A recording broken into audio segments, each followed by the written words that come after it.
The Nevada desert blazed crimson and gold as the setting sun illuminated the bullet-riddled walls of the Calloway ranch, casting long shadows across the body of a man who had severely underestimated his prey. Sophia Calloway stood amid the dusty yard of her ranch, the twin Sig Sauer pistols still warm in her hands, watching the last vehicle of the retreating outlaws disappear in a cloud of desert dust. Before we jump back in, tell us where you're tuning in from, and if this story touches you, make sure you're subscribed, because tomorrow I've saved something extra special for you. At 36, she had already endured more violence and loss than most people would face in a lifetime. The war had taken her husband, and now these men had tried to take her home. But what the band of criminals who attacked her isolated ranch didn't know, what no one in Coyote Springs understood, was that Sophia Calloway hadn't always been just a rancher's wife. She had once been Captain Sophia Reynolds, Special Forces combat medic and close-quarters combat instructor, one of the most decorated female operators in her unit's history. The pistols that hung at her sides weren't just for show. They were extensions of her being, tools she had mastered through thousands of hours of training and real-world application in some of the most dangerous places on Earth. Coyote Springs, sprawled across the high desert landscape of northern Nevada, its scattered ranches and small-town center dwarfed by the towering Sierra Nevada mountains to the west. Miles of sagebrush stretched between properties, creating an isolation that most residents cherished. Summer was giving way to fall, the punishing heat gradually yielding to crisp mornings and cool evenings as Sophia surveyed what remained of her front porch, splintered by gunfire during the attack. The raid had come just after dawn. 5 riders, roaring up her long drive on dirt bikes and ATVs, firing wildly into the air and demanding she vacate the property immediately.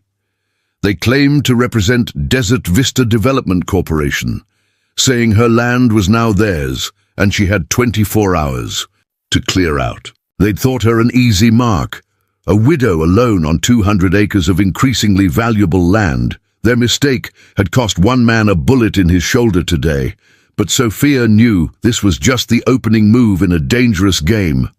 Ms. Calloway, the voice, belonged to Miguel Reyes, a 17-year-old from town who helped around the ranch when school was out. He came running from the direction of the barn, his lean face flushed with exertion. "Sheriff's coming. Saw his cruiser turn onto your road, about 2 miles back." Sophia nodded, her weathered face betraying nothing of the tactical assessments running through her mind. She holstered her pistols beneath her worn denim jacket. Miguel didn't question why the quiet widow suddenly carried military-grade weapons, or why she hadn't seemed frightened when armed men threatened her life. The boy was observant but discreet, a quality Sophia deeply appreciated. Sheriff Doug Harmon arrived in a cloud of dust, his department SUV bouncing over the rutted drive. He was a heavy-set man whose once powerful build had softened with age and a fondness for the beer served at the Dusty Boot, Coyote Springs' only bar. He stepped from his vehicle with a grimace, adjusting his gun belt as he surveyed the bullet holes peppering Sophia's ranch house. "Hell of a situation, Sophia," he said, removing his sunglasses. "Miguel's father called it in. Any idea who'd be stupid enough to shoot up your place in broad daylight?" Sophia studied the sheriff carefully. Doug Harmon had been cordial to her since she'd moved to the ranch with her husband Ryan 6 years ago, but after Ryan's death in Afghanistan 2 years back, the sheriff's demeanor had subtly shifted. His condolences had quickly turned to suggestions that she sell the struggling ranch and move somewhere more suitable for a woman alone. "They said they represented Desert Vista Development," she replied evenly. 5 men on off-road vehicles. They fired into my house, told me the land was theirs now and that I had 24 hours to clear out. One was wounded when they left. Something flickered across Harmon's face, surprise perhaps, or concern. Sophia noted the reaction, another data point to analyze later. "Wounded?" he asked carefully. "You shot one of them. "After they fired into my home and threatened my life," Sophia stated flatly. "I keep a rifle for predators, Sheriff. Sometimes those predators walk on two legs," the sheriff wrote in his notebook, avoiding her eyes. "Desert Vista, you said? That new resort developer buying land around the valley? I can't imagine a legitimate business using those tactics." One of the ranch hands who had come with the sheriff stepped forward, Elena Vasquez, whose family ran the local grocery. Unlike the sheriff, Elena met Sophia's gaze directly. "They've been buying up properties all through the valley, Sophia," she said. "Folks who refuse their offers have been having incidents.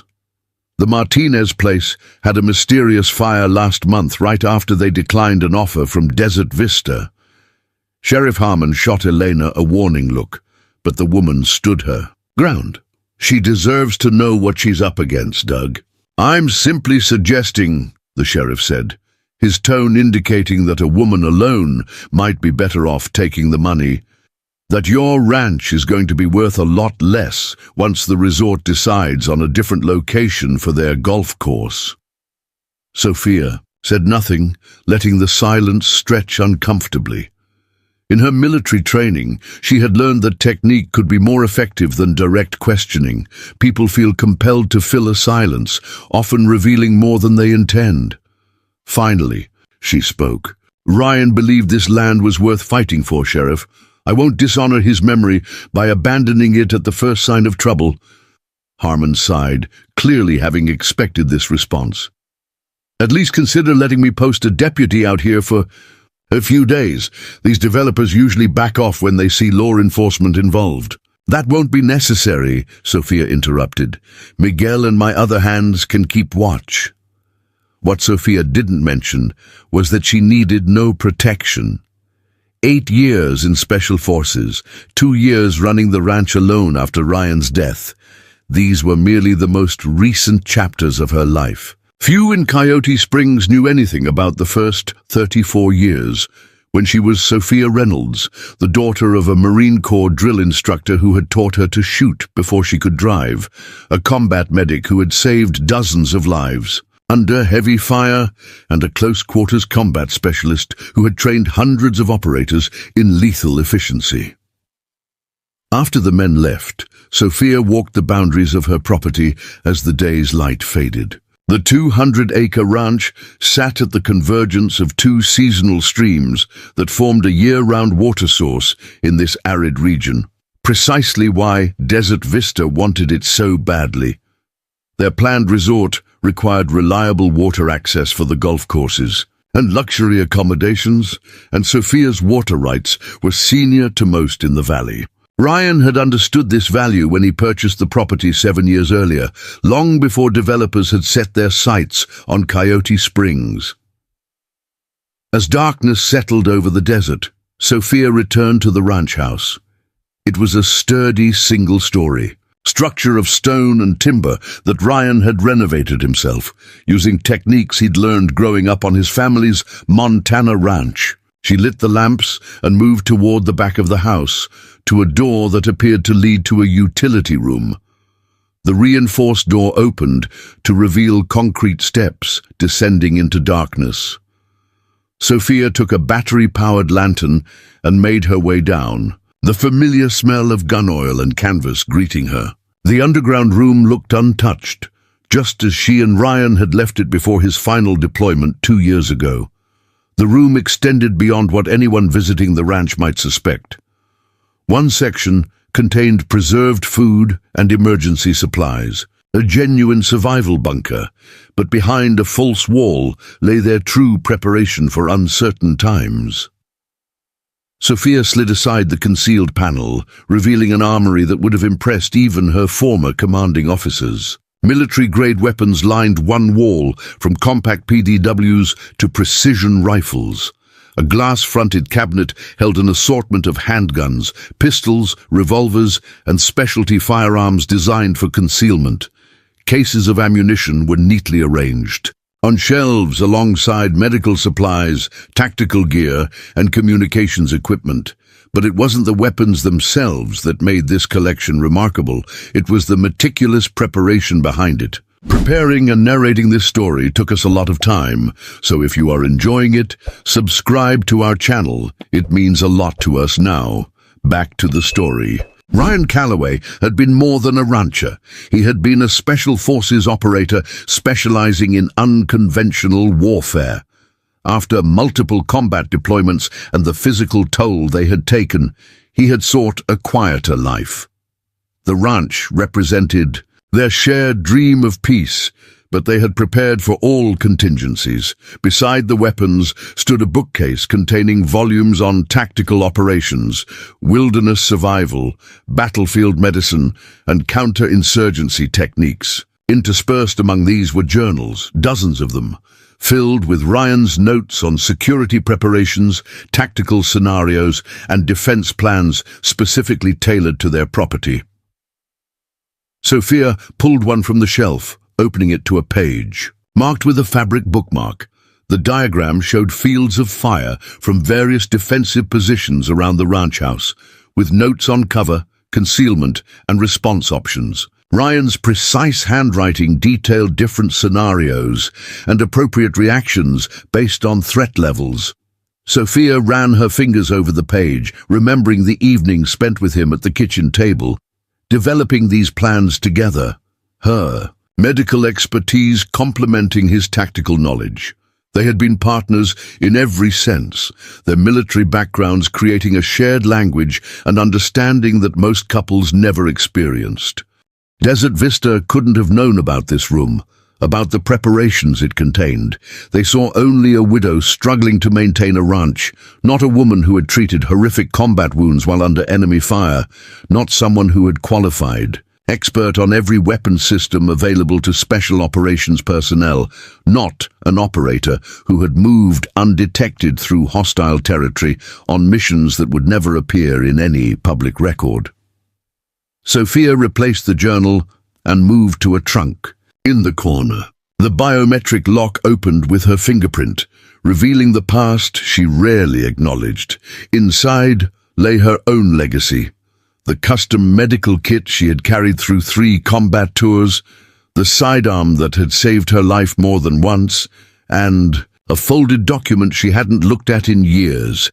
She opened it carefully, revealing a faded citation bearing the seal of the United States Army, a Silver Star commendation for valor under fire during a mission gone wrong in a country never officially acknowledged. Ryan had received the same award for that operation. It was where they had first met, in the chaotic aftermath of an ambush that had left half their team wounded. Sophia refolded the citation and placed it back in the trunk. She had honored his desire for a peaceful life, keeping her own combat skills sharp but private during their marriage. Even after his death, she had maintained the pretense of being simply a rancher's widow, revealing nothing of her capabilities or past. That pretense ended today. From the trunk, she withdrew a satellite phone that couldn't be tracked through conventional means. The development company's brazen attack required a response, but she needed information first. A quick series of text messages to former colleagues, still in the intelligence community, would start the process. By morning, she would know exactly who was behind Desert Vista Development, what resources they commanded, and where their vulnerabilities lay. Sophia closed the trunk and stood, her decision made.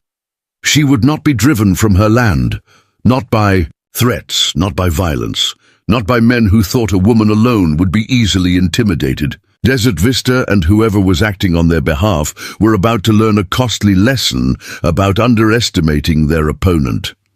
As she prepared for what would come next, Sophia's training took over, pushing aside emotion in favor of methodical planning. The attackers had made a critical error today. They had revealed their willingness to use violence while underestimating her capability to respond in kind. That tactical mistake gave her the advantage of surprise for her next move. She selected additional equipment from the hidden room. A compact night vision monocular, a tactical communication set with encrypted channels, and extra magazines for the Sig Sauer pistols already on her hips. Each item was checked with practiced precision, her movements automatic after years of preparation for missions where equipment failure meant death. As she worked, Sophia considered her next steps. The men who attacked today would return, perhaps as soon as tomorrow, expecting to find her cowed and ready to surrender her property. Instead, they would face a woman prepared to defend what was hers, with all the skill and determination that had kept her alive through 3 combat tours. But simple defense wasn't enough. She needed to understand who exactly she was fighting, how high up the corporate chain the corruption extended, and who in Coyote Springs might be complicit. Sheriff Harmon's reaction had been telling, his quick dismissal of corporate involvement suspicious. There were others in town whose loyalties might be divided, the mayor who spoke constantly of the economic boost the resort would bring, the bank manager who had recently declined to extend her operating loan, despite years of timely payments. Sophia needed information, and for that, she needed allies. Elena Vasquez had shown courage in speaking up about the Martinez fire.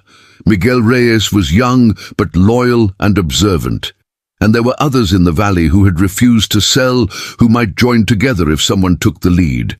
A noise from outside interrupted her thoughts, the distinctive sound of an approaching vehicle, its engine cut before reaching the house, a sign someone was attempting a stealthy approach. Sophia extinguished the lantern and moved silently up the cellar stairs, retrieving a loaded shotgun from beside the door before peering through a specially designed viewing port. The moon had risen, casting enough light to reveal a familiar truck, parked at the edge of her property line. A figure emerged, Jack Wilson, who owned the neighboring cattle operation to the south. At 58, Wilson was a widower himself, his wife having succumbed to cancer 3 winters prior. He had grown children in Reno who rarely visited. Sophia had always found him to be fair in his dealings, if somewhat gruff and distant. She opened the door before he could knock, the shotgun held casually but visibly at her side. Wilson removed his weather-beaten hat. "Evening, Mrs. Calloway. Hope I'm not disturbing you at this hour." "What brings you by, Mr. Wilson?" Sophia asked, not inviting him in but not turning him away either. "Heard about the trouble today," he said, his expression grim. "My foreman and I were checking fence lines when we heard the shooting. Wanted you to know we're keeping an eye out. Had some trouble ourselves last month. Someone cut our irrigation lines, drained our main stock pond overnight." Sophia studied him, weighing his words against what she knew of the man. "The Development Corporation made you an offer too, I take it?" Wilson nodded. 3 times now, each one higher than the last. My family's worked this land for 60 years. My wife is buried on the hill behind the house, not interested in selling at any price." He paused, seeming to debate whether to continue. "There's others who feel the same. Elena Vasquez, of course, the Rodriguez place west of town. Old man, Jenkins up on the plateau." "A coalition of the unwilling," Sophia said, a slight smile touching her lips. "Something like that." Wilson shifted his weight, clearly uncomfortable with extended conversation. "Just wanted you to know you're not alone. In this, Mrs. Calloway, whatever's coming. Well, neighbors out here need to stand together." After Wilson left, Sophia remained on the porch, considering this new development. Allies were forming naturally, drawn together by a common threat. But alliance required trust, and trust required honesty. Sooner or later she would need to reveal her true capabilities to those who stood with her. For now, though, she would watch and wait. The men who attacked her ranch would return, expecting a frightened widow. Instead, they would find Captain Sophia Reynolds, decorated Special Forces operator, combat medic, and a woman who had survived firefights that would make these local thugs run for their lives. Let them come. She was ready. Dawn broke over Coyote Springs, with a stillness that belied the tension humming through the valley. Sophia had been awake for hours. falling easily into the rhythm of her military days when sleep was a luxury grabbed in small, efficient increments.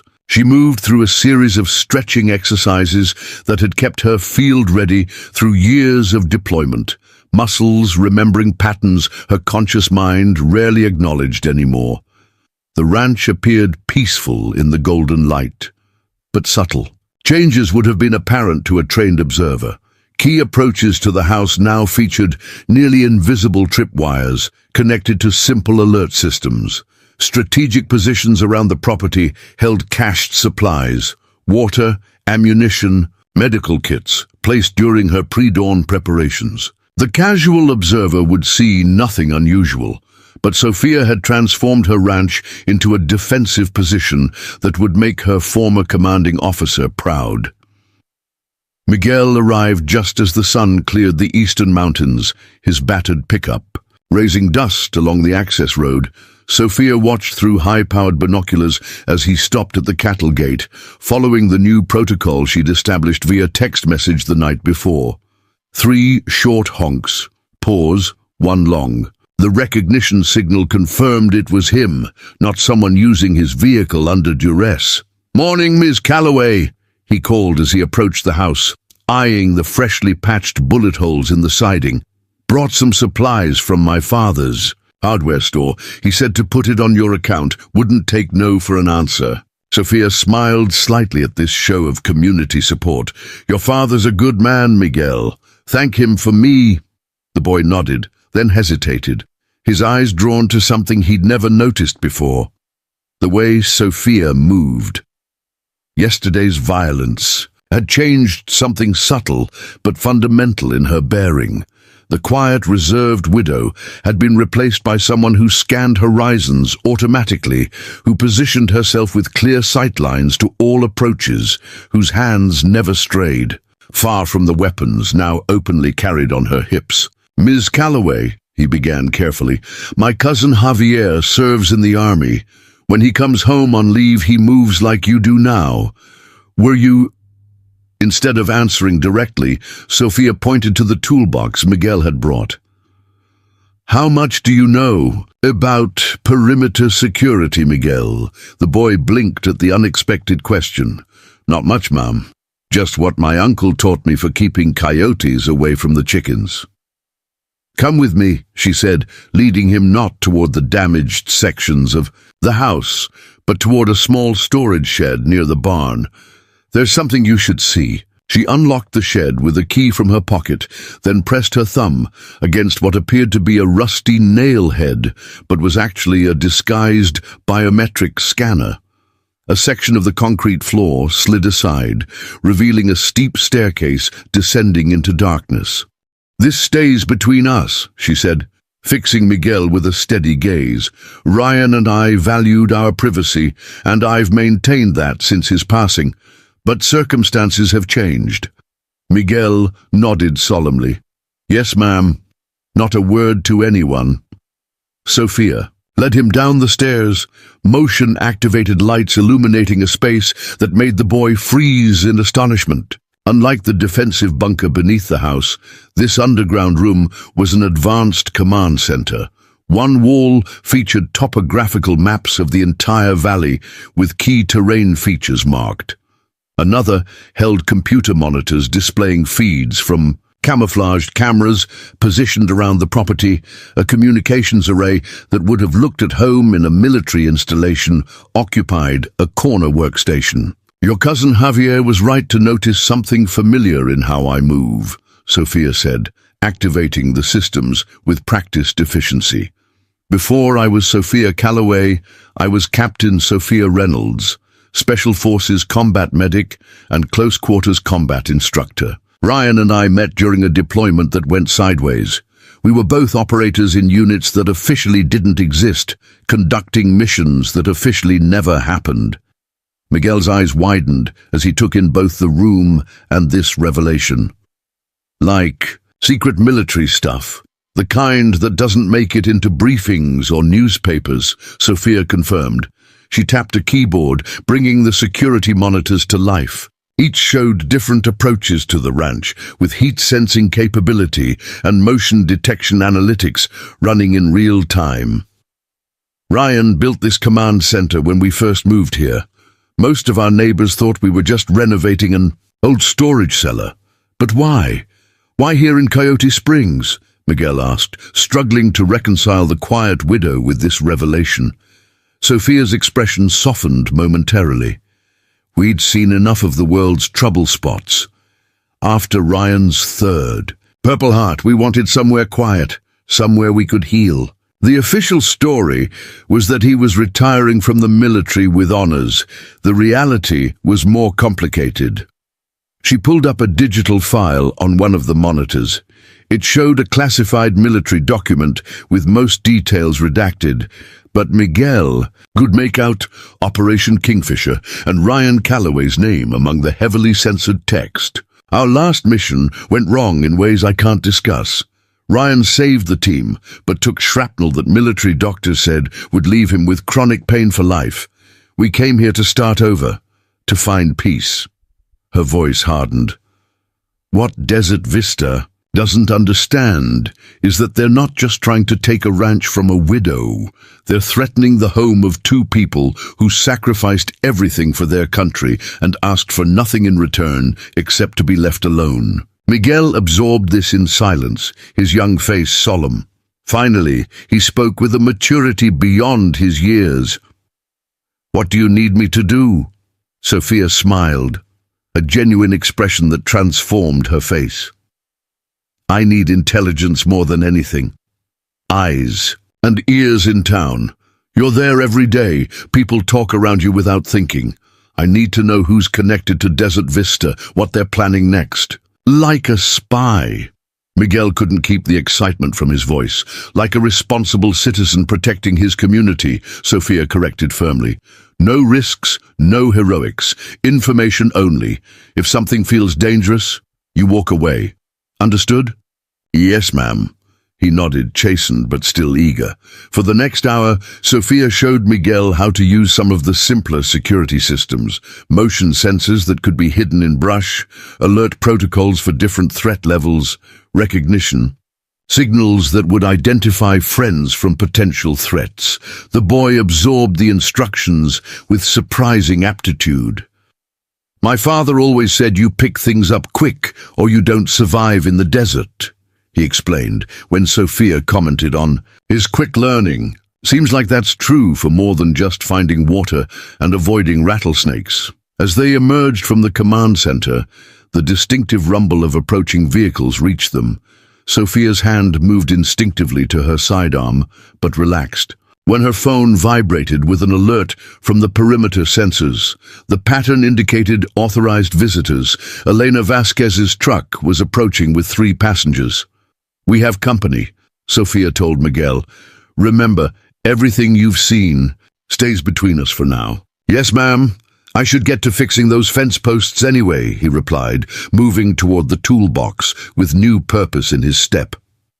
Elena's truck pulled up to the house, dust settling around it as she stepped out with 2 men Miguel recognized as her brothers, Roberto and Carlos. They carried toolboxes and building supplies.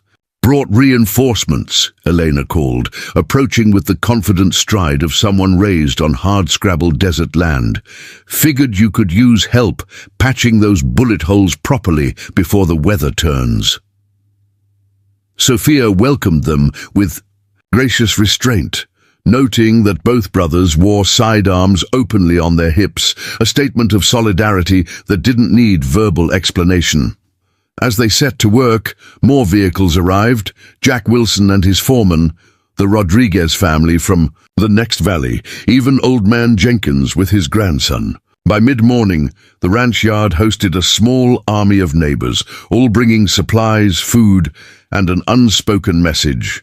You are not alone. While the impromptu work party tackled the damage to her home, Sophia's satellite phone vibrated with an incoming secure message.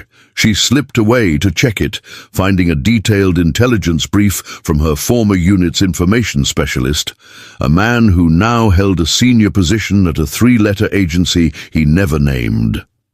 The data on Desert Vista Development painted a disturbing picture. The company was a shell corporation, with layers of ownership obscuring its true controllers. Financial records, accessed through means Sophia didn't question, revealed connections to Meridian Resource Group, a private military contractor with a notorious reputation for strong-arm tactics in resource-rich regions around the world. Their CEO, Victor Blackwood, had been investigated multiple times for corruption and human rights abuses overseas, but his political connections had shielded him from prosecution. Most concerning was the final paragraph of the brief. Meridian had recently hired several former operators with questionable service records, names Sophia recognized from whispered warnings within the special operations community, men who had been quietly separated from service after incidents in combat zones that crossed lines even in the moral gray areas of unconventional warfare. These weren't simple corporate thugs. They were trained killers who had once worn the same uniform she had. As Sophia processed this information, Elena approached, wiping dust from her hands. "You look like you've seen a ghost," she said, her directness another trait Sophia appreciated. "Just realizing what we're up against," Sophia replied carefully. "Desert Vista isn't what it appears to be." Eleanor glanced around to ensure they weren't overheard.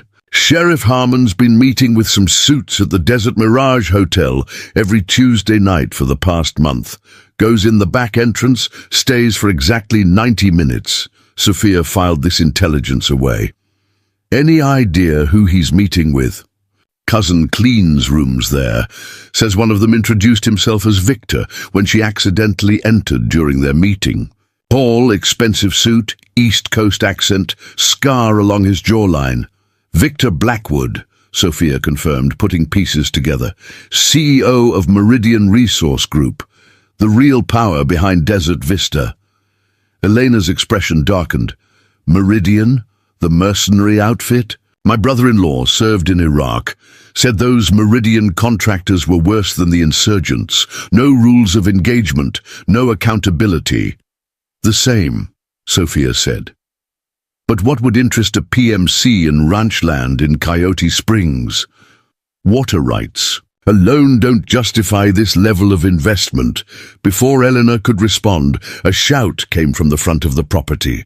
Jack Wilson's grandson was running toward them, out of breath and wide-eyed. "Vehicles coming, lots of them," he gasped. "Black SUVs and trucks. Papa said to warn you." Sophia's tactical mind shifted into high gear. "How many? How far out?" 8, maybe 10. Just turned onto the main access road. 10 minutes, maybe less.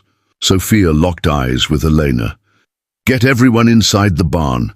There's a root cellar behind the north wall. Everyone stays there until I give the all clear. No arguments." 2. "Her credit?" Elena asked no questions, immediately moving to gather the neighbors with quiet urgency. Sophia turned to Miguel, who stood nearby, his young face set with determination. "Remember the alert protocol we discussed?" she asked. He nodded.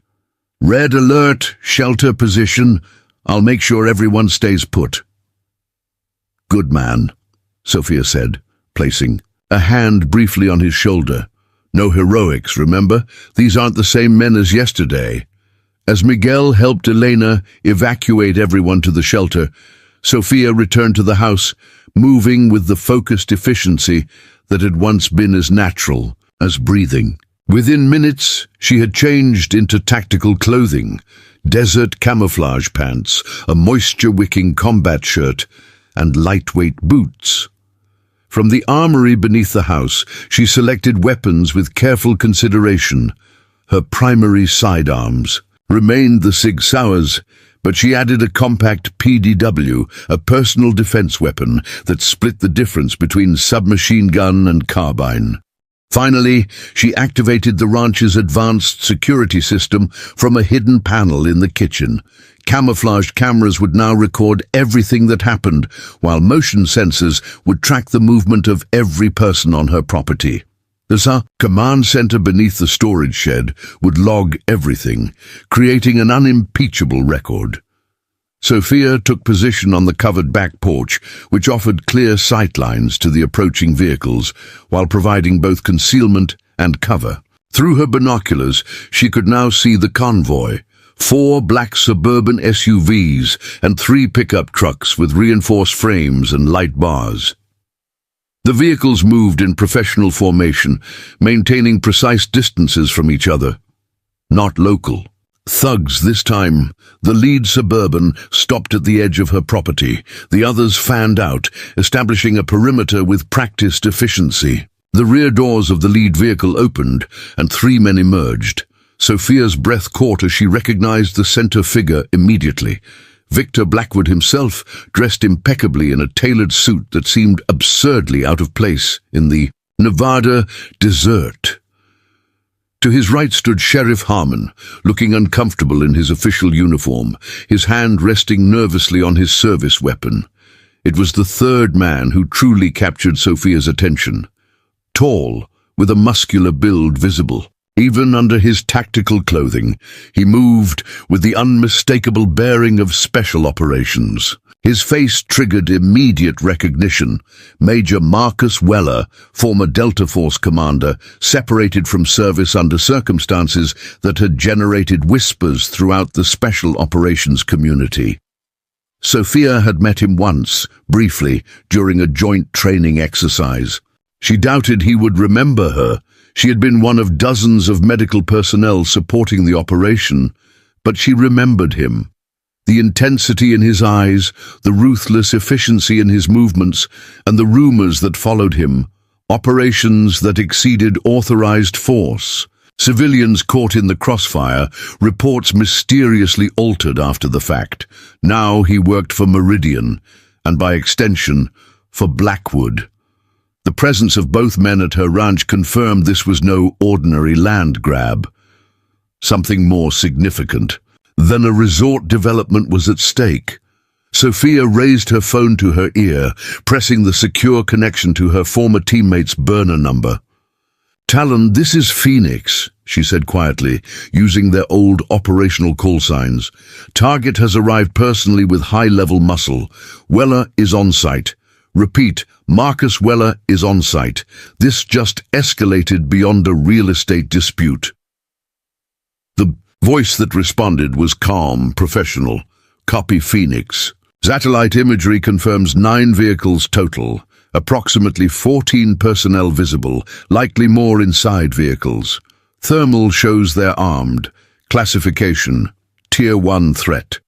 Assessment, Meridian doesn't deploy personnel of Weller's caliber. For property intimidation, something else is in play, sending you updated intelligence. Satellite will maintain coverage of your position for the next 72 hours.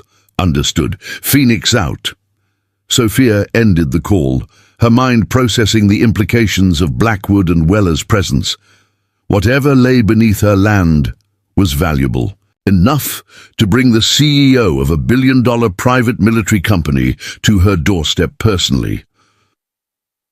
As the 3 men approached her house, flanked by 4 operators in tactical gear who established security positions with professional precision, Sophia made her decision. This was not the moment for confrontation, but for intelligence gathering. She holstered her weapons, straightened her clothing, and stepped onto the front porch just as they reached the bottom of her steps. The shock on Sheriff Harmon's face at her transformed appearance was almost comical.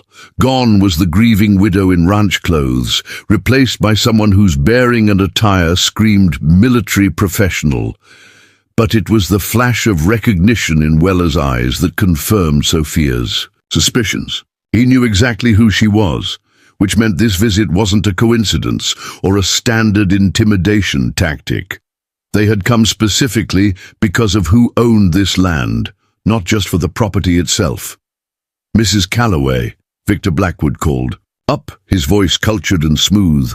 "I believe we have matters of mutual interest to discuss. May we come inside?" Sophia leaned against the porch railing, her posture deliberately casual. while allowing quick access to her concealed sidearm. "I make it a policy not to invite armed men into my home, Mr. Blackwood, especially when they arrive unannounced with private security forces." Blackwood's smile tightened fractionally, the only indication that he was surprised by her recognition. "You have me at a disadvantage. One of many," Sophia replied coolly. "But then, I'm sure Major Weller has already briefed you on exactly who owns this ranch. That's why you're here in person, instead of sending more local muscle." Weller's expression remained professionally neutral, but a muscle twitched in his jaw, confirmation that her assessment was correct. "Captain Reynolds," he acknowledged with a slight nod, "your reputation precedes you."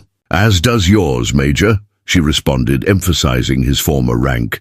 "Though I believe it's just Mr. now, isn't it? After Kandahar."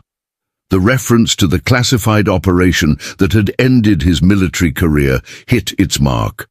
Weller's eyes narrowed dangerously, but Blackwood smoothly stepped forward before he could respond. "It seems we can dispense with pretenses," the CEO said. "Desert Vista Development, through its parent company Meridian Resource Group, would like to acquire your property. We're prepared to offer $10 million, significantly above market value for a struggling cattle ranch." Sophia didn't bother masking her surprise at the figure. It was exponentially higher than what neighbors had been offered. "That's quite a sum for water rights and grazing land, Mr. Blackwood. Almost makes me wonder what you think is beneath my soil that justifies such generosity." Blackwood's smile never reached his eyes. "The future of Coyote Springs as a premier resort destination, Mrs. Calloway. Nothing more mysterious than that." Sophia let the obvious lie hang in the air. "And if I'm not interested in selling, regardless of price," Sheriff Harmon stepped forward, clearing his throat nervously. "Sophia, be reasonable. This kind of opportunity doesn't come along twice. Think about what Ryan would want." "Don't," Sophia cut him off, her voice dropping to a dangerous register that made the sheriff physically step back. "Don't presume to speak for my husband, Doug."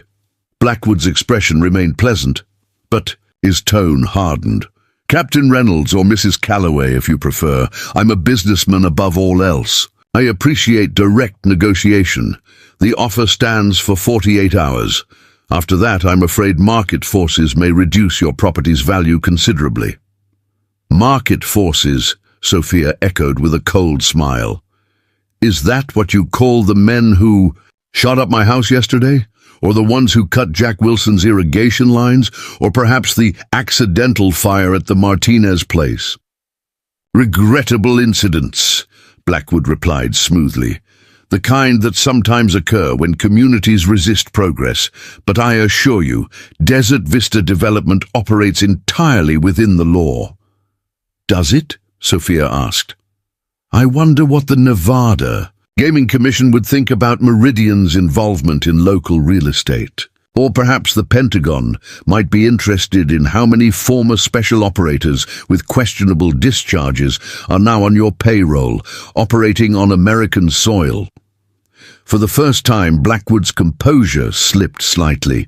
Beside him, Weller's hand drifted subtly toward the weapon concealed beneath his jacket. Sophia didn't move, but her awareness heightened, calculating angles, distances, response options if the situation deteriorated. The security team had subtly adjusted their positions, creating interlocking fields of fire, professional, dangerous. 48 hours, Mrs. Calloway, Blackwood repeated, recovering his poise. "I suggest you use them wisely." He turned to leave, then paused.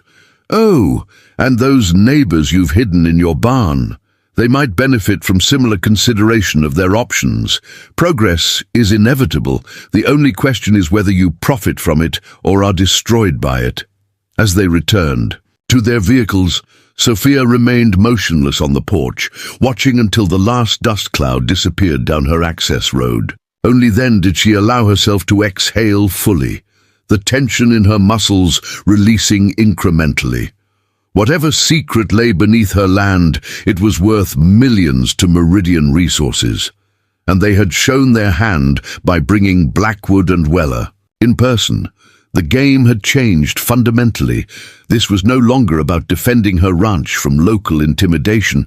It was about uncovering what made her property valuable enough to deploy former special operators against an American citizen on American soil. She needed to know what lay beneath the Calloway ranch, and she needed to discover it before Blackwood's 48-hour deadline expired. Twilight painted the Nevada mountains purple as Sophia gathered her unexpected allies in the barn.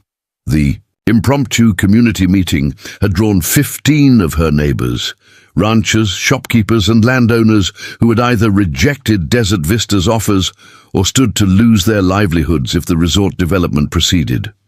They sat on hay bales and folding chairs, their faces grave in the warm glow of lantern light. "I appreciate all of you coming," Sophia began, standing before a large topographical map of Coyote Springs Valley she'd pinned to the barn wall. "And I appreciate the support you've shown today. But what's happening goes beyond neighborly troubles, and you all deserve to know exactly what you're facing." She explained what she'd learned about Desert Vista being a shell company for Meridian Resource Group, watching their faces shift from concern to alarm. "My God," Elena's father, Roberto Vasquez, muttered. "Meridian, the same outfit that was accused of shooting those protesters in Nigeria?" "The very same," Sophia confirmed. "And they've brought in high-level operatives, former military with specialized training." Jack Wilson leaned forward on his hay bale. "No offense, Sophia, but how exactly do you know all this? You sound more like military intelligence than a rancher's widow." The moment of truth had arrived. Sophia took a deep breath. "Because that's exactly what I was," she said quietly. "Captain Sophia Reynolds, Special Forces, attached to classified operations for 8 years before I met Ryan. He was Delta Force. We came here looking for peace after our last deployment." A stunned silence fell over the barn. "Well, I'll be damned," Wilson finally said, a slow smile spreading across his weathered face. "Ryan always did say there was more to you than met the eye." Elena's brother Carlos leaned forward. "So what are we up against? Why would mercenaries want our land badly enough to threaten us? This can't just be about a resort." "That's what we need to find out," Sophia replied, moving to the map. "Whatever it is, it's valuable enough that Blackwood himself showed up with a $10 million offer for my property today." A collective gasp ran through the group. "$10 million? Jack Wilson whistled low. "He only offered me 2 for twice the acreage." "Exactly," Sophia said. "Something's on my land they want badly, something worth far more than water rights." Miguel, who had been quiet until now, raised his hand tentatively. "My uncle works for the Bureau of Land Management. Last year, he mentioned some geological survey teams spent weeks in the canyon, south of your property, Ms. Calloway. Said they were very secretive, wouldn't talk about what they were looking for." "That canyon runs right under the eastern edge of my property," Sophia noted, tracing the formation on the map. "What else do you know about this survey team?" "Just that they weren't government, private contractors, had heavy equipment, ground-penetrating radar." Roberto Vasquez cleared his throat. 3 years ago, there was talk about rare earth minerals in the basin. The county commissioner shut down all discussion of it at town meetings. "The same commissioner who just built that new mansion outside town?" Elena asked pointedly. Pieces were beginning to connect. Sophia circled a section of the map encompassing her property and portions of Wilson's and the Martinez land. "If there are valuable minerals under our properties, that would explain Meridian's interest. Resource acquisition is their specialty. Worldwide, usually in places with fewer legal protections than the United States." "So what do we do?" asked Maria Rodriguez, whose family owned the local market. "We can't fight mercenaries." Sophia's expression hardened. "Actually, Fighting people like this is exactly what I was trained to do. But this isn't about violence, it's about leverage. If they're operating illegally or unethically, exposure is what they fear most. She turned to the group, her military woe bearing now fully evident. We have 48 hours before Blackwood escalates. In that time, we need 3 things. First, concrete evidence of what they're after. Second, documentation of their illegal tactics. And third, a security plan for everyone in this room. Jack Wilson stood, his weathered face resolute.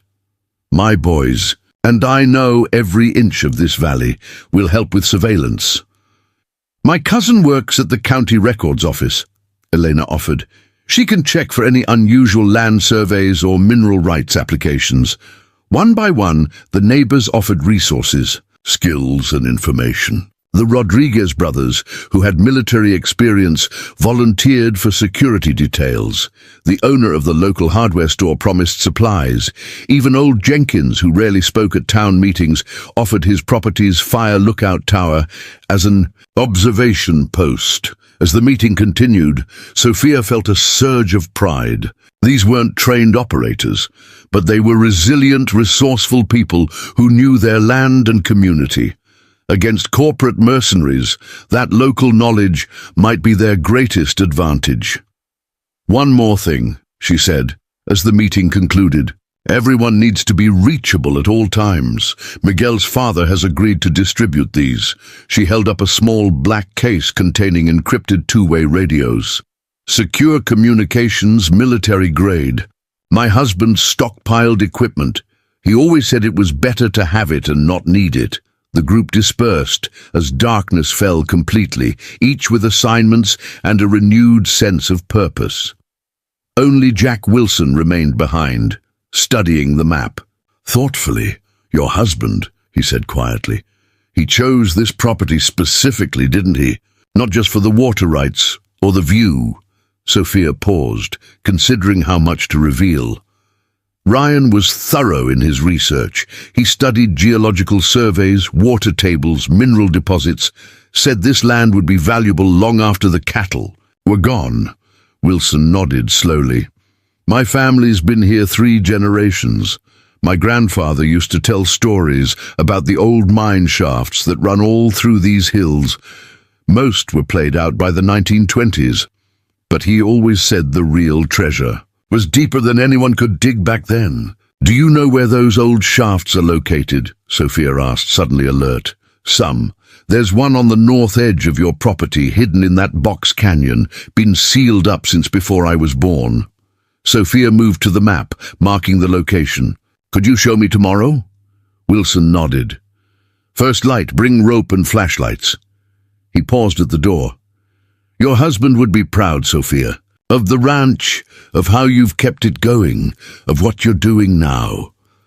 After everyone had left, Sophia returned to the command center beneath the storage shed. She uploaded the day's security footage to an encrypted cloud server her former teammate had provided, then connected a satellite call on a secure line. Phoenix secure, she said when the connection established. Talon receiving. The voice was professional, clipped. Satellite shows your visitors departed. Status? They're after something underground. Possible rare earth minerals. Need geological survey data for this region, particularly focusing on my property and the canyon to the south. Working on it. Preliminary data suggests significant deposits of lanthanides and possibly scandium. Strategic importance, Category 2. Sophia's brow furrowed. Category 2 meant defense applications, materials used in advanced weapon systems, guidance technology, or communications equipment. That explains Meridian's involvement, she said. They're expanding from security contracting to resource acquisition. Affirmative.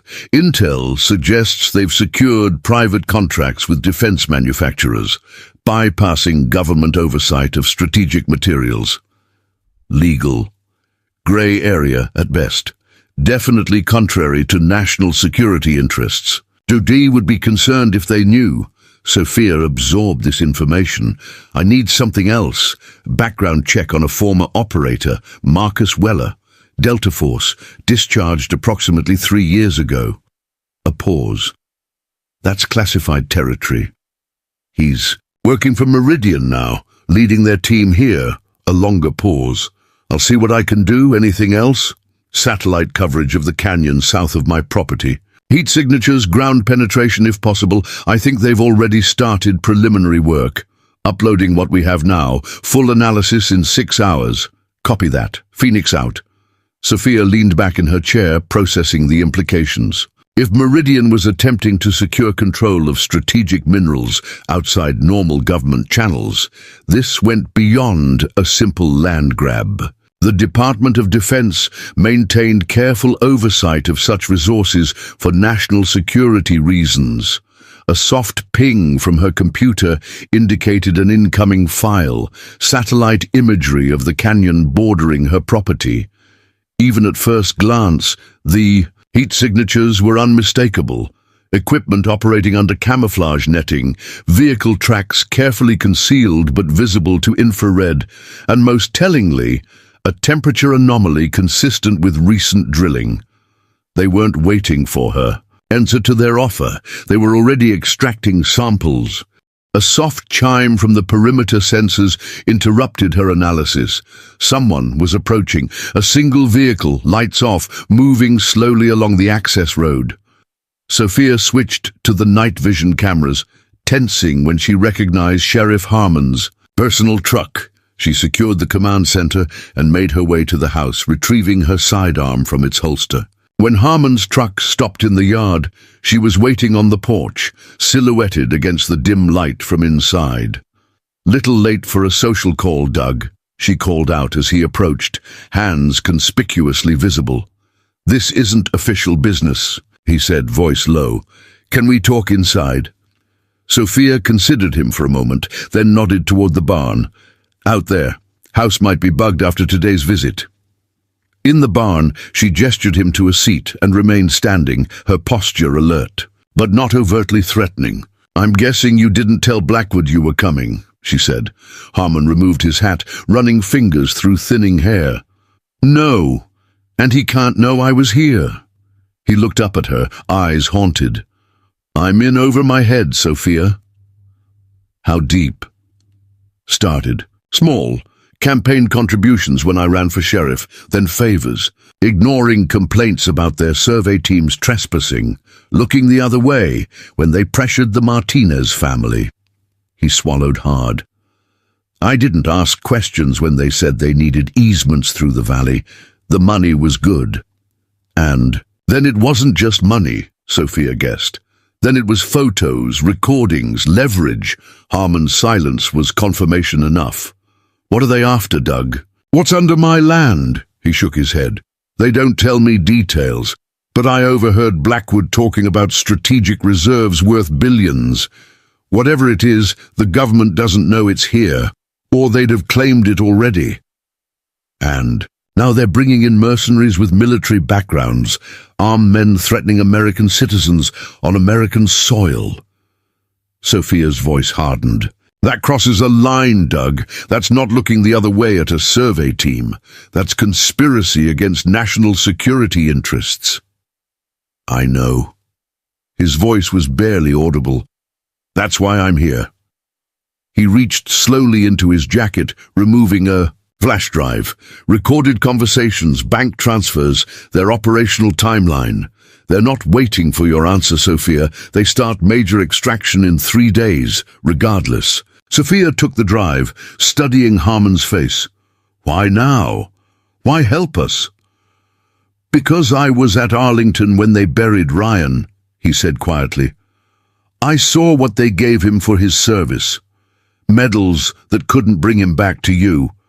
And now, I'm helping the people he fought against." His voice broke. "My son's in the army, Sophia. How do I look him in the eye?" She nodded slowly, making her decision. "We're organizing the whole valley. You can help us, Doug, but it has to be all in, no playing both sides. They'll ruin me. They'll do worse if they succeed. And if we stop them, we can make sure you're protected." She held his gaze. "Your choice, but you need to make it now." The silence stretched between them, filled only with the soft sounds of the desert night outside. Finally, Harmon nodded. "What do you need?" "Access to county records, communications channels, and most importantly, advance warning of any official action they try to take through your office." "They're planning something for tomorrow night," he said. Weller requested deputy credentials for 6 of his men, called it a training exercise. Sophia's expression hardened. "They're not waiting for my answer. They're planning to move on the property regardless. I can delay the credentials maybe until tomorrow afternoon. That's all the time I can buy you." "It's enough." Sophia extended her hand. "Welcome to the resistance, Sheriff." After Harmon left, Sophia returned to the command center and uploaded the flash drive contents to her secure server. The information confirmed her suspicions. Meridian had discovered a major deposit of rare earth elements critical to advanced weapon systems and was moving to secure private control before the federal government became aware of its strategic value. More troubling were the operational plans. They weren't just planning to pressure her. They had contingencies for neutralizing resistance that included what they euphemistically called extraction protocols for uncooperative landowners. She worked through the night, correlating the new intelligence with satellite imagery and geological surveys her former teammate had provided. By dawn, a clear picture had emerged. The mineral deposits formed a narrow band that ran directly beneath her property, Wilson's land, and the canyon to the south. Preliminary testing had confirmed concentrations far exceeding any known North American deposits, potentially worth billions. As the first light of dawn touched the eastern horizon, Sophia finally allowed herself 2 hours of tactical rest, the controlled sleep technique she had mastered during deployments. When she woke, she reviewed the security feeds, noting with satisfaction that her neighbors had already begun implementing the surveillance plan they'd developed. The Rodriguez brothers had established observation posts at strategic points around the valley. Elena's cousin had delivered county land records showing irregularities in how Desert Vista had acquired certain properties. Most promising, Miguel's uncle from the Bureau of Land Management had provided geological survey maps showing the true extent of the mineral deposits. By mid-morning, Wilson arrived as promised with climbing gear and powerful flashlights.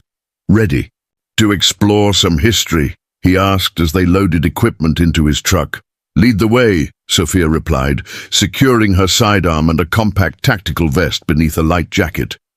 They drove to the northern edge of her property, where the land rose sharply into rocky bluffs. Wilson parked in a narrow ravine, concealing the vehicle from aerial observation.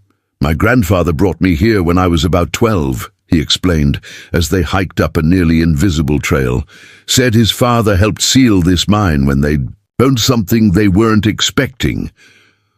"What were they looking for originally?" Sophia asked, scanning the terrain with the practiced eye of someone who had navigated far more hostile environments. "Silver, mostly. But grandfather said they hit a strange vein, something that glowed under certain light. The mining company ordered it sealed immediately.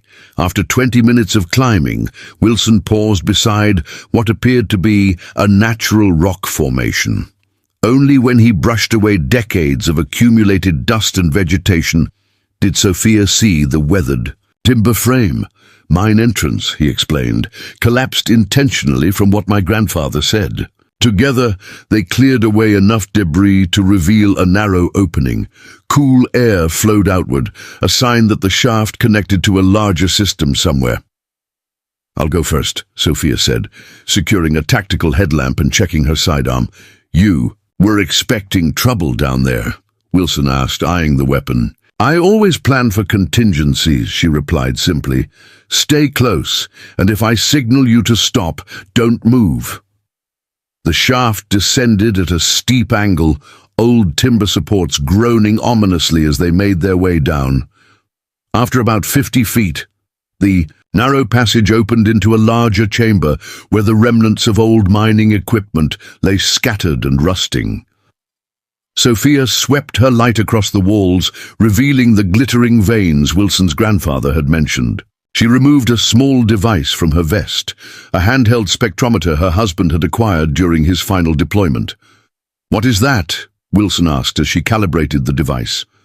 "It analyzes mineral composition," she explained, scanning the unusual.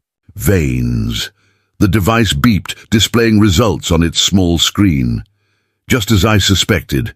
Heavy concentration of rare earth elements, neodymium, dysprosium, terbium, all critical components in advanced weapons systems, guidance technology, night vision equipment. That's what Meridian is after." "Exactly. These minerals are primarily sourced from China, which controls over 80% of global production. A domestic supply of this quality would be worth billions and strategically vital to national security." Sophia's light caught something unexpected. Fresh. Tool marks on one wall and modern survey markers embedded in the rock face. "Someone's been here recently," Wilson observed. "Within the last week," Sophia confirmed, examining the marks. "They're already testing the concentration, which means..." Her radio crackled to life with Miguel's urgent voice. "Miss Calloway, vehicles approaching from the South Road, at least 6 SUVs, heavily tinted windows, armed men visible." Sophia's expression hardened. "They're not waiting for my answer. They're moving now." She turned to Wilson. "We need to get back to the ranch, fast." As they scrambled back up the shaft, Sophia's radio crackled again with Elena's voice. "Sophia, Sheriff Harmon just called. Meridian's men received emergency deputy credentials 20 minutes ago. They're coming with official sanction." "Blackwood must have overruled Harmon," Sophia said grimly as they emerged into the sunlight. "He couldn't delay them as long as he promised." They reached Wilson's truck and sped back toward the main property, taking a concealed route through a dry creek, bed to avoid being spotted. "What's the plan?" Wilson asked, expertly navigating the rough terrain. "Plan B," Sophia replied, keying her radio to broadcast on all frequencies. "All units, this is Phoenix. Meridian forces approaching with false authority. Implement protocol. Echo immediately. I repeat, protocol echo, acknowledge." One by one, her improvised network of neighbors responded, confirming they were enacting the contingency plan they had developed the previous night. As they approached the ranch, Sophia could see the convoy of black SUVs already turning onto her. Access road, dust billowing behind them. "Get to your position," she told Wilson as they reached the barn. "And remember, no engagement unless absolutely necessary for self-defense. This is about documentation, not confrontation." Wilson nodded grimly and headed for his assigned observation post as Sophia entered her command center. The monitors showed Meridian's tactical team deploying in a professional perimeter around her property. At least 12 men in tactical gear, carrying what appeared to be standard law enforcement weapons, but moving with the precision of military training. Marcus Weller led them, directing the operation with hand signals that Sophia recognized from her own training. At the edge of the property, Sheriff Harmon stood by his vehicle, his body language communicating clear discomfort with the situation. Sophia activated her satellite uplink, ensuring that everything was being recorded and transmitted in real time to secure servers beyond Meridian's reach. Then she opened a secure connection. "Talon, this is Phoenix. Meridian forces on site with falsified law enforcement credentials, implementing countermeasures now. Confirm you're receiving video feed." "Confirmed, Phoenix. DoD and Bureau contacts. Standing by. Continue as planned." Sophia checked her weapons, then moved to position. The confrontation she had trained for her entire military career wasn't on some foreign battlefield. It was here, on American soil, defending not just her home, but potentially national security itself.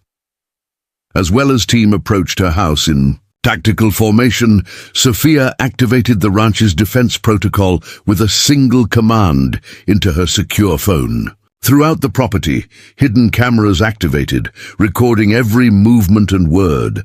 Passive sensors tracked each armed individual. And most importantly, the encrypted data began streaming to multiple secure locations simultaneously, including directly to contacts at the Department of Defense and the FBI. Whatever happened in the next hour would be witnessed, recorded and preserved beyond Meridian's ability to cover up. She stepped onto her porch, hands deliberately visible and empty, as Weller approached with 4 armed men. "Marcus," she greeted him calmly. "I see you've abandoned the pretense of negotiation." Weller's expression remained professionally neutral. "Mrs. Calloway, we have a warrant to search these premises for evidence of illegal weapons stockpiling and paramilitary activity." He held up an official-looking document. "Sheriff, Harmon has deputized my security team to assist in this operation." "Convenient timing," Sophia replied, making no move to take the paper, "especially since your CEO gave me 48 hours to consider his offer yesterday." "This is unrelated to any business discussions," Weller stated flatly, though his eyes showed he knew she wasn't fooled. "Is it?" Sophia's voice carried across the yard, where she knew multiple recording devices were capturing every word. "Or is Meridian Resource Group attempting to seize private property containing strategic mineral deposits before the federal government becomes aware of their existence?" The slight widening of Weller's eyes confirmed her shot in the dark had hit home. "I don't know what you're talking about," he said carefully. "We have lawful authority to search these premises. With falsified warrants, using private military contractors illegally posing as law enforcement." Sophia smiled thinly. "Interesting approach, Major. I wonder how the Department of Defense would view a former Delta operator participating in what amounts to an armed invasion of American soil for foreign interests." Weller's expression hardened. "You're making serious accusations without evidence, Mrs. Calloway." "Am I?" Sophia held up her phone, displaying a live satellite feed of the property, with each of Weller's men tagged and identified. "Every word of this conversation, every movement of your team, is being recorded and transmitted in real time to multiple secure locations, including to active contacts at DoD and the Bureau." She stepped forward, her voice carrying clearly. "Your warrant is fraudulent. Your deputies are unlicensed armed contractors, and the mineral deposits you're attempting to secure without federal oversight are classified as strategic resources under National Security Directive 67. For the first time, Weller's professional composure slipped. Behind him, several of his men exchanged uncertain glances. "You're playing a dangerous game," he said quietly. "No game, Major. Just defending my home." Sophia's gaze hardened. "Now, I suggest you and your men withdraw immediately before this situation escalates from corporate overreach to a national security incident." The standoff stretched for several tense seconds, neither side willing to back down. Around the perimeter, Sophia knew her improvised network of neighbors was documenting everything from multiple angles, creating an unassailable record of Meridian's illegal operation. Finally, Weller's radio crackled. He listened briefly, his expression darkening. "Stand down," he ordered his team abruptly. "We're withdrawing." As they backed away, Sophia remained motionless on her porch, maintaining eye contact with Weller until he turned away. Only when the convoy of vehicles had disappeared down her access road did she allow herself a small smile of satisfaction. The first battle had been won, but the war was far from over. In her command center, she connected with her former teammate, Talon Sitrep. All footage received and secured. DoD contact is extremely interested in what you've uncovered. Bureau is initiating an investigation into Meridian based on the evidence of falsified law enforcement credentials alone. They'll be back, Sophia said, with different tactics. Not any time soon, came the reply. Your transmission triggered some high-level alarms. The Pentagon has initiated an emergency review of strategic resource security, and Blackwood just received summons to appear before a classified committee tomorrow morning. For the first time in days, Sophia felt the tension in her shoulders ease slightly. So we've bought some time. More than that, you've exposed a national security vulnerability they can't ignore. DoD is dispatching a legitimate security team to your location, ETA 3 hours. Until then, maintain your perimeter. As she ended the transmission, Miguel's voice came over the radio. Miss Calloway, the sheriff is approaching, alone this time. Through the security cameras, Sophia watched Harmon's cruiser come slowly up the drive. His posture as he stepped out suggested both relief and anxiety. It worked, he said simply as she met him outside. Blackwood is furious. He's been ordered back to Washington immediately. Something about national security implications. And your role in this? Sophia asked. Harmon grimaced. I've been instructed to cooperate fully with the federal task force arriving this afternoon. My career is probably over, but... He shrugged. Better than the alternative. You did the right thing, Doug. Eventually, he acknowledged. Too late. To be called heroic. But not too late to matter, Sophia countered. What about the valley, the other properties? Federal hold on all land transactions in the region, effective immediately. No sales, no development, pending investigation. Sophia nodded, satisfaction warming her for the first time in days. Then we've bought ourselves some time. As Harmon left, Sophia looked out over her property, the land Ryan had chosen so carefully, knowing what lay beneath it, understanding its strategic value even then. Had he anticipated this confrontation? Had he prepared her home, knowing someday it might need to be defended? She would never know for certain. But as she watched her neighbors emerging from their observation posts, gathering in the yard with expressions of cautious victory, she felt certain of one thing. This land was worth defending not just for what lay beneath it, but for the community that stood upon it. The battle with Meridian wasn't over.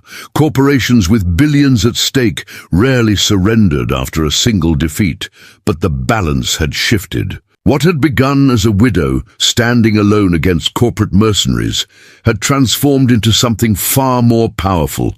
A community united in defense of their homes, supported by the full weight of national security interests. As the sun began its descent toward the western mountains, casting long shadows across the ranch Ryan had loved, Sophia felt his presence more strongly than she had since his death. He had chosen this land knowing its value. He had prepared it, and her for this moment. And for the first time since burying her husband, Sophia Calloway felt truly at home. The promised federal security team never arrived. 3 hours after her standoff with Weller, Sophia's satellite phone buzzed with an encrypted message from her contact. Federal team diverted. Pentagon communications compromised. Blackwood has high-level support. You're on your own for the night. Sophia processed this development with the cold calculation of a veteran operator. If Meridian had enough influence to interfere with the Department of Defense deployment, they wouldn't waste time before launching a counterattack. Their window of opportunity was closing as awareness of the strategic minerals spread through official channels. They'll come tonight, she told the core group gathered in her command center. Wilson, Elena, the Rodriguez brothers, and Sheriff Harmon. With everything they have. The roadblocks we set up won't stop them for long, Carlos Rodriguez observed, studying the tactical display. They're not meant to, Sophia replied. Just to channel them along predetermined approaches and bias. Time. She pointed to locations on the digital map. We've evacuated all non-essential personnel to Sagebrush Canyon. The remaining defenders are positioned here, here, and here. Observation only, no engagement. What about federal help? Harmon asked, the weight of his betrayal still evident in his posture. Delayed, possibly intentionally. Sophia didn't. Elaborate further. We need to hold until morning, when too many eyes will be watching for them to risk overt action. She activated a secure satellite uplink, displaying a real-time overhead view of the valley. My contact managed this much. Continuous surveillance with data streaming to multiple secure locations. Whatever happens tonight will be documented beyond Meridian's ability to erase. There, Wilson pointed to movement on the screen. A convoy of vehicles with their lights off, moving along the access road from the south. At least 8 vehicles, heavy ones from the dust pattern. Sophia magnified the image. Armored personnel carriers, military surplus. They're bringing significant firepower. She turned to the group. This is your last chance to withdraw. What's coming isn't a corporate security team. It's a private military operation on American soil. No one moved. Good, Sophia nodded, unsurprised by their resolve. Remember the plan. Observation only. Documentation is our weapon tonight, not bullets. As the others moved to their assigned positions, Harmon lingered behind. I should be with them, he said, his sheriff's badge catching the light as he fidgeted with it. You have a more important role, Sophia replied, handing him a secure tablet. If this goes sideways, you're our direct line to legitimate authorities. The moment anything happens, you transmit this evidence to every contact on this list, FBI, state police, military command channels. He accepted the tablet solemnly. They trusted me to protect this valley. Tonight you will, Sophia said. Simply, after he departed to his secure location, Sophia completed her preparations. She dressed in full tactical gear, lightweight body armor beneath desert camouflage, combat boots, and a communications headset linked to her improvised network of defenders. Her weapons were selected with deliberate care. Primary sidearms, a compact PDW, and several non-lethal options, including flashbangs and smoke grenades. This wasn't about killing Meridian's operators. It was about surviving long enough for the weight of law and military authority to catch up with Blackwood's operation. From her command center, Sophia monitored the approaching force. They moved with professional precision, deploying in tactical formation around her property perimeter. She counted 24 operators, far more than during the previous confrontation, equipped with military-grade weapons and night vision. Leading them was not Weller this time, but Victor Blackwood himself, dressed incongruously in tactical gear over what appeared to be an expensive suit. The message was clear. This was important enough for the CEO to personally oversee. All stations, maintain position, maintain silence, Sophia instructed over the encrypted channel. Record everything, engage nothing. She moved through the underground passage, connecting her command center to the main house, emerging in the darkened kitchen, just as the first of Meridian's operators reached her porch. Through her night vision monocular, she watched their methodical approach, clearing angles, maintaining coverage, professional in every movement. What they didn't know was that her property had been prepared for this moment since the day she and Ryan purchased it. Passive sensors tracked every movement, recording in spectrum beyond visible light. Sound amplifiers captured every whispered command. And most importantly, every piece of data streamed in real time to servers beyond Meridian's reach. The front. Doctor splintered under a tactical ram. Operators poured in, weapons raised, sweeping the darkened rooms with practiced efficiency. Sophia remained hidden in a concealed observation position, watching as they methodically cleared each room. House clear. Proceeding to basement, one operator reported into his radio. No sign of the target, another added. Blackwood's voice came through clearly on their communications, which Sophia had easily compromised. She's here somewhere. Find her, find the documentation, and conclude this operation. We have 4 hours until dawn. Sophia smiled grimly at the frustration in his tone. They had expected to find her easily, to neutralize any resistance quickly. Instead, they found an empty house with no indication of where she or her allies might. The operators discovered the bunker beneath the house, but the armory had been emptied, essential documents removed. Their frustration mounted as Blackwood continued demanding results. After allowing them to waste precious time searching, Sophia initiated the next phase of her plan.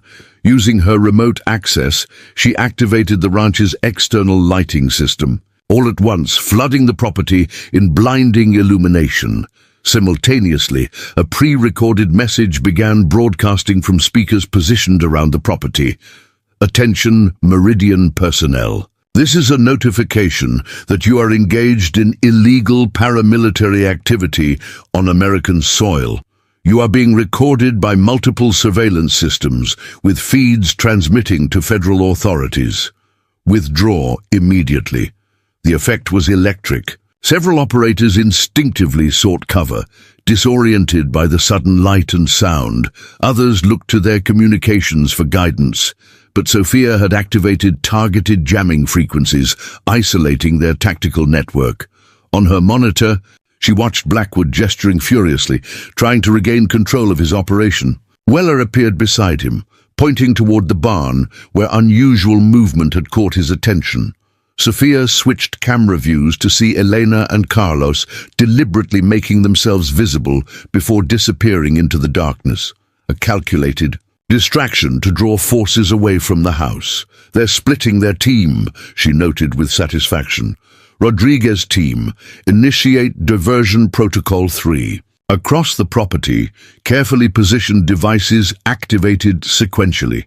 Some creating heat signatures to mimic human movement, others generating subtle sounds that would draw attention. Each pulled Meridian's operators further from there. Coordinated formation, spreading their resources thin. Through it all, Sophia remained undetected, directing her network with the precision of a battlefield commander. Each of her neighbors had simple, specific tasks, none dangerous individually, but collectively creating a tapestry of confusion for the invading force. After allowing this to continue for 20 minutes, Sophia moved to the next phase. She made her way through a concealed passage to a position overlooking the command vehicle where Blackwood had established his headquarters. Through her directional microphone, she could hear his increasingly agitated instructions.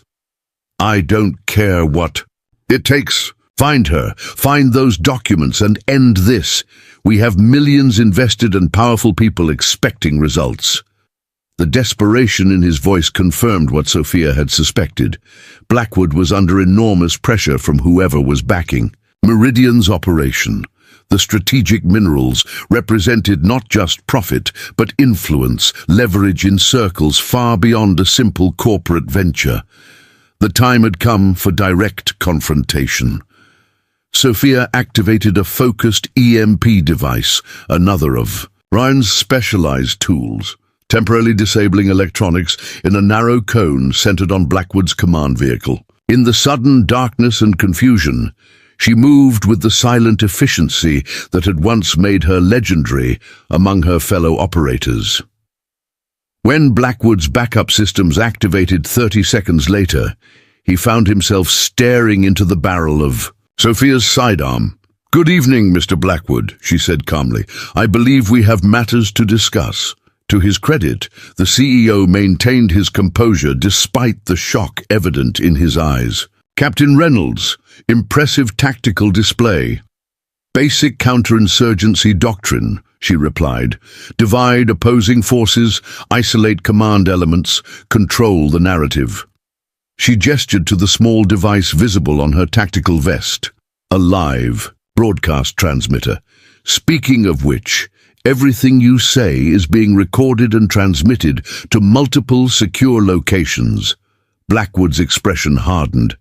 "You have no idea what you're interfering with. This goes beyond Meridian, beyond simple corporate interests." "I know exactly what I'm interfering with," Sophia countered. "Foreign-backed acquisition of strategic minerals critical to national defense, using private military contractors against American citizens on American soil." "You think too small, Captain." Blackwood shook his head. "The rare earth deposits are merely the beginning. What lies beneath this valley could shift the balance of power in ways you can't imagine. Try me. Blackwood studied her for a moment, calculating his options. The geological surveys found more than just rare earth elements. They found isotopic anomalies consistent with something our scientists haven't seen before. Something with potential. Applications that would make nuclear technology look primitive. Sophia kept her expression neutral, though this was unexpected information. And rather than inform the proper authorities, you decided to acquire it privately. For whom? For the future, Blackwood replied. For progress unburdened by bureaucracy and politics. Some discoveries are too important to be buried in government classifications. Noble sentiments from a man who sent armed mercenaries to threaten civilians, Sophia observed dryly. Outside, the sounds of vehicles approaching at high speed drew their attention. Blackwood smiled thinly. That would be my contingency plan, Captain. Did you think I came with only the forces you've seen? Sophia checked her tactical display. Multiple vehicles were indeed approaching, but not Meridian reinforcements. Actually, she replied with the first genuine smile of the night.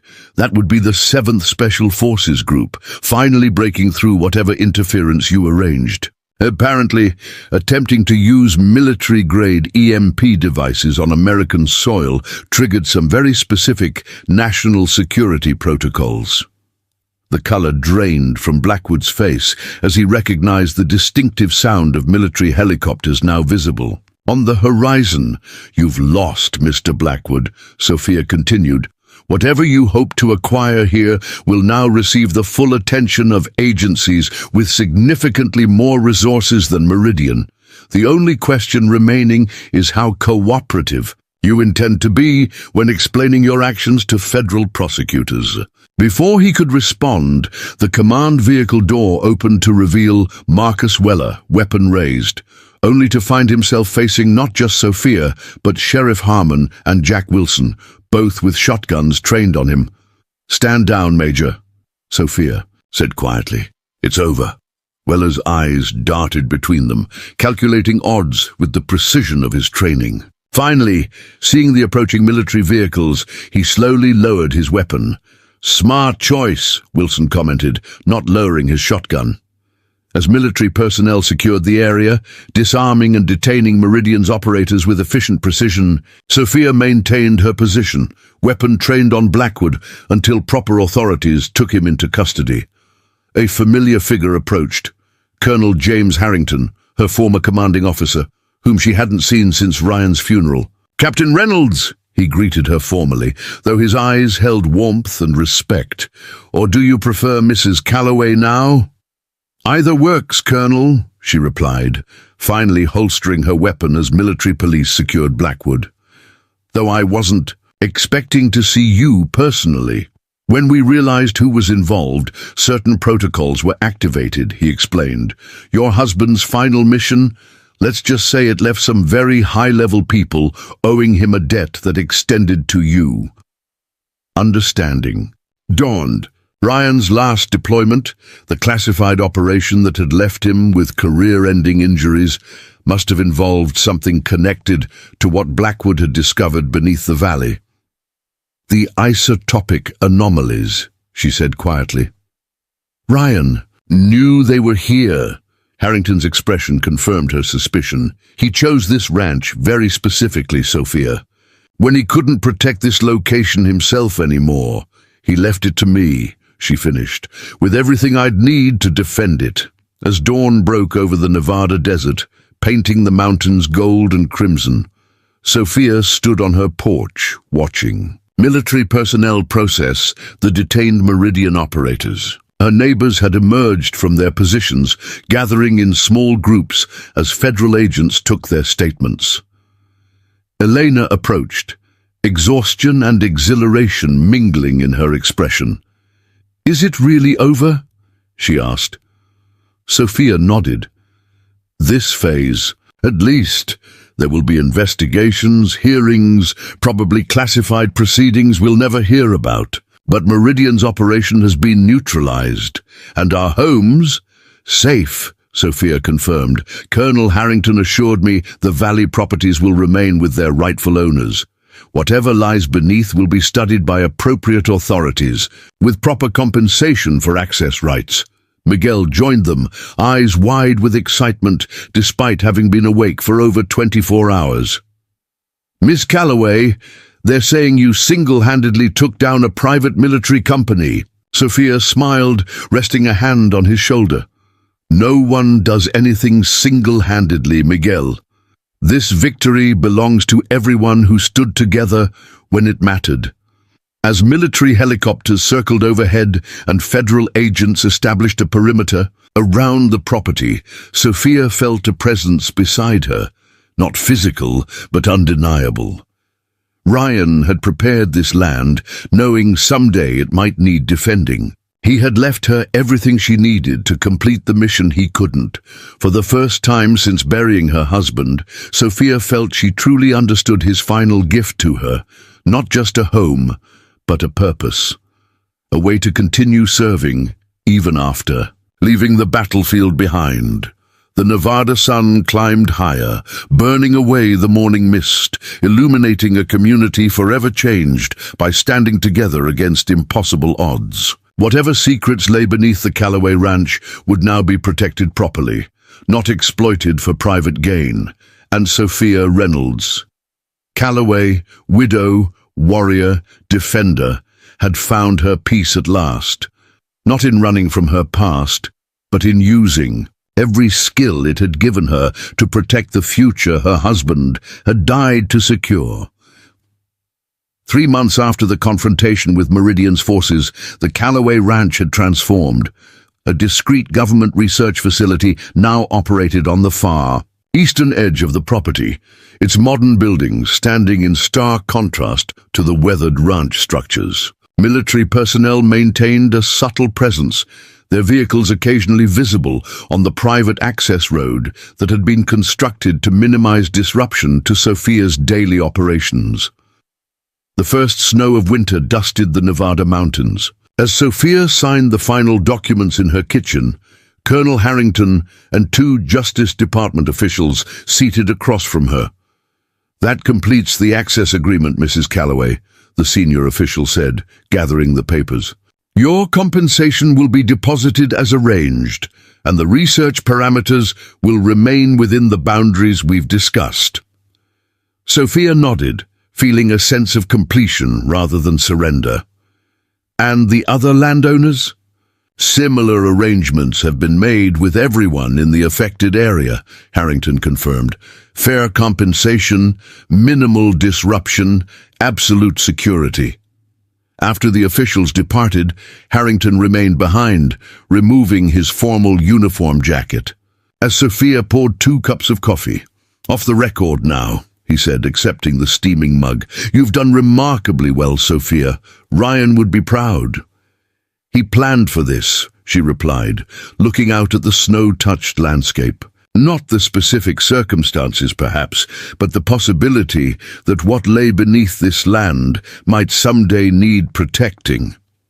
Harrington nodded, his expression solemn. "What we've found.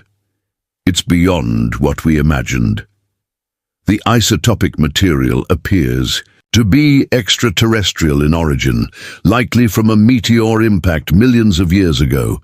Its properties could revolutionize everything from medical technology to energy production. Powerful enough that people like Blackwood would build private armies to control it," Sophia observed.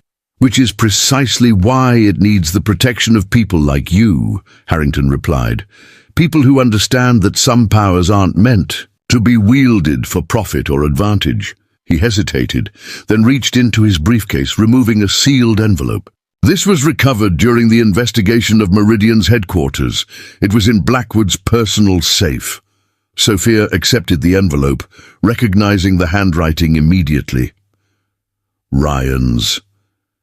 "How did Blackwood get this?" she asked, her voice carefully controlled. "Ryan sent it to him directly, about a month before his death," Harrington explained.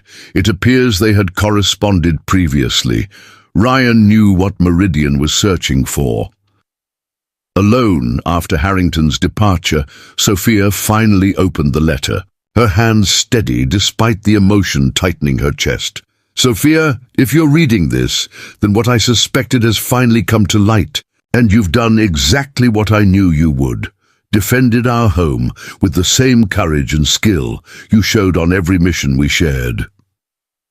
What lies beneath our land is both miracle and potential catastrophe. During my final deployment, our team discovered similar material in a remote region we were never officially in. 3 of my men died securing a sample. The power it contains could transform humanity's future or trigger our destruction. I purchased our ranch because geological surveys indicated a larger deposit existed here, one that needed protection from those who would weaponize it.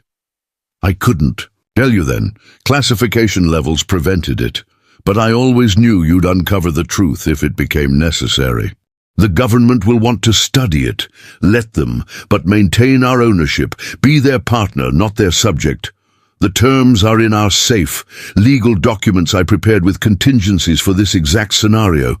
What you've protected isn't just our home, but a potential turning point for humanity. This responsibility found us, Sophia, as the hardest missions always did. Everything I built here, every defense, every contingency, every hidden resource, wasn't just to protect our land, but to give you what you would need when this moment arrived. I'm sorry I couldn't be there to face it with you. Know that whatever strength you found to stand your ground came from within you. It always did. With all my love and faith, Ryan Sophia folded the letter carefully. A complex mix of emotions, washing through her, grief and pride, loss and purpose intertwined. Ryan had known what was coming and had prepared her as best he could, while respecting her enough to let her find her own way through the challenge. A knock at the door interrupted her thoughts. Elena stood on the porch, cheeks flushed from the cold. "Town meeting's in an hour," she reminded Sophia. "Everyone's waiting for you before they start." The transformation of Coyote Springs was evident as they drove into town. Construction crews worked on several new buildings, a modern medical clinic, expanded school facilities, and infrastructure improvements funded by the government as part of their compensation package to the community. The town hall was filled beyond capacity, residents packed shoulder to shoulder, as Mayor Jenkins, formerly Old Man Jenkins, until the previous mayor's resignation following revelations of his involvement with Meridian, called the meeting to order. "Before we get to regular business," he announced, "I'd like to invite Sophia Calloway to update us on the research facility progress." As Sophia walked to the podium, she felt the community's eyes upon her, not with suspicion or fear, but with respect earned through shared struggle. These were no longer just neighbors. They were allies who had stood together against overwhelming odds. "The facility is operational as of this week," she reported. 35 local residents have been hired for support positions, with training. Programs established for technical roles as they become available. Environmental monitoring confirms no adverse effects on groundwater or surrounding ecosystems. She paused, looking out at the faces that had become so familiar during their resistance against Meridian. "What we defended together isn't just valuable because of what it's worth," she continued. "It's valuable because of what it represents. The right of communities to determine their own futures, to protect their homes and heritage against those who see only profit where we see lives and legacies." Applause rippled through the hall, genuine and heartfelt. As Sophia returned to her seat, Miguel slipped into the chair beside her, now wearing the uniform of a sheriff's deputy. Harmon's department had undergone significant changes, with the young man among several new recruits, bringing fresh integrity to local law enforcement. "Found something at the old mine shaft you might want to see," he whispered as the meeting continued. "Looks like your husband left more surprises than we thought." Later that evening, they stood in the original mine shaft Wilson had shown her months earlier. Miguel directed his flashlight to a section of wall they hadn't explored previously, revealing a metal box embedded in the rock face, marked with Ryan's distinctive insignia. A phoenix rising. "Only noticed it because of the fresh rockfall," Miguel explained. "Must have been hidden all this time." The box was sealed with a biometric lock that responded immediately to Sophia's fingerprint. Inside lay a data drive and another sealed envelope. Back at her command center, the drive revealed detailed geological surveys of the entire valley, conducted secretly over years. Ryan had mapped not just the valuable deposits, but underground water systems, structural weaknesses, and potential environmental concerns. Everything needed to ensure the research proceeded safely. The second letter was briefer than the first. For when you've weathered the storm and need to plan for the future, the battle may be won, but the mission continues. These will help you protect not just what lies beneath, but what grows above. The land was always meant to nurture, not just contain. With every challenge you face, remember, you were always the strongest of us. Our winter deepened across the valley. As Sophia integrated Ryan's additional data with the government research team, establishing stricter environmental protections and community oversight mechanisms. The confrontation with Meridian had evolved into something neither side had anticipated, a partnership between government interests, scientific advancement, and local stewardship. On Christmas Eve, Sophia hosted a gathering at her ranch for those who had stood with her during the conflict. The Rodriguez family brought traditional foods, Elena's father played guitar, and Wilson's grandchildren ran excitedly through the house Ryan had built, their laughter a reminder of why the struggle had mattered.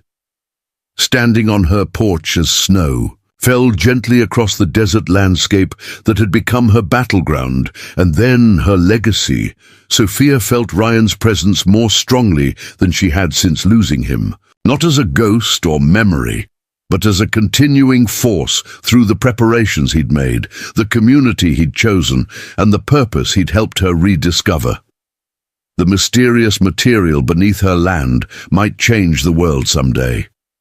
The government facility might make discoveries beyond current imagination, but looking at the people gathered in her home, people who had risked everything to stand beside a widow they barely knew against overwhelming force, Sophia understood that the most valuable resource had never been underground at all. It had been the courage of ordinary people choosing to defend something greater than themselves. As midnight approached, Miguel joined her on the porch, offering a steaming mug of cider. "Do you think they'll come back?" he asked quietly. "Meridian or someone like them?" Sophia considered the question, looking out at the security systems now seamlessly integrated with her own defensive measures. Seen and unseen. Government and private, creating a protection far beyond what any corporate force could challenge. "Someone might try," she acknowledged. "Power attracts those who would abuse it, always has." "And if they do?" Miguel pressed. Sophia smiled, genuine warmth reaching her eyes, as she raised her mug in a small toast toward the starlit sky where she felt Ryan watching. "Then they'll learn the same lesson as Blackwood," she replied, "that some legacies are built to endure, some land is meant to be defended, and some widows are anything but defenseless." The desert night wrapped around them, peaceful now but ever vigilant, much like the woman who had transformed from grieving widow to community guardian, carrying forward a mission larger than herself while honoring the love that had prepared her for this unexpected purpose. Not an ending, but a continuation. Not victory, but stewardship. Not just survival, but legacy.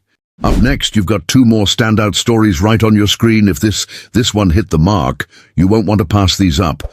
Just click and check them out. And don't forget to subscribe and turn on the notification bell so you don't miss any upload from us.